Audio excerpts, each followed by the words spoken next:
ষড়যন্ত্র, উস্কানি, পরিকল্পনা এবং কুষ্টিয়ায় ৬ জনকে হত্যার অভিযোগে জাসদ সভাপতি হাসানুল হক ইনুর বিচার শুরুর আদেশ দেন ট্রাইব্যুনাল ২-এ বিচার নজরুল ইসলাম চৌধুরী বেঞ্চ এই আদেশ দেন। এদিন কাঠগড়ায় দাঁড়িয়ে নিজেকে নির্দোষ দাবি করে ইনু বলেন তিনি রাজনৈতিক প্রতিহিংসার শিকার। চিফ প্রসিকিউটর বলেছেন আসামি দাবি করতেই পারেন, তবে তার দাবি আমলে নেওয়ার সুযোগ নেই। ওয়ালিদ সিদ্দিকের রিপোর্ট। হ্যালো, জি জি, আসসালামু আলাইকুম।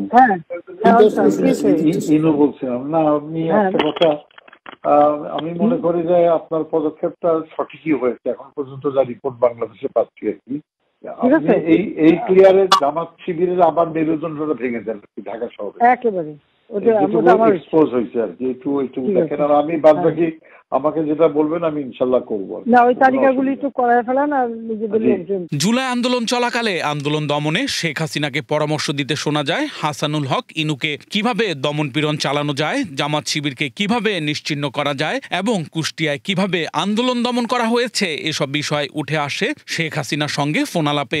ওইটা একটু হোমওয়ার্ক করতে বলেন, করে অ্যারেস্ট করে ফেলতে বলেন আজকে। রোববার ষড়যন্ত্র, উস্কানি, পরিকল্পনা ও কুষ্টিয়ায় ৬ জনকে হত্যার অভিযোগে জাসদ সভাপতি হাসানুল হক ইনুর বিচার শুরুর আদেশ দেন ট্রাইব্যুনাল ২।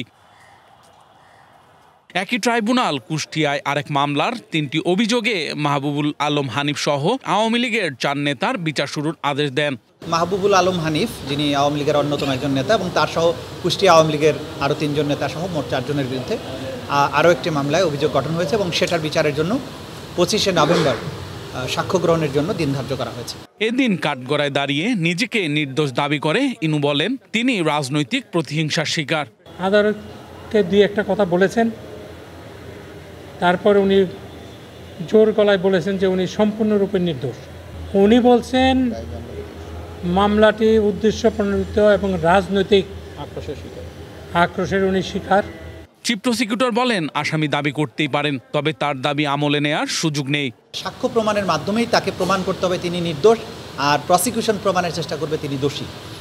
এই প্রশ্নের জবাবে তিনি একটা জবাবই শুধু দিতে পারবেন, সেটা হচ্ছে উনি দোষী না নির্দোষ।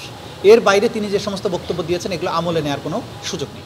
এদিন ট্রাইব্যুনাল ১-এ চাঙ্কারপুলে ৬ জনকে হত্যার ঘটনায় মানবতা বিরোধী অপরাধের মামলার ১৩তম দিনের সাক্ষ্য গ্রহণ হয়। Walid Siddiqui, Asian television, Dhaka.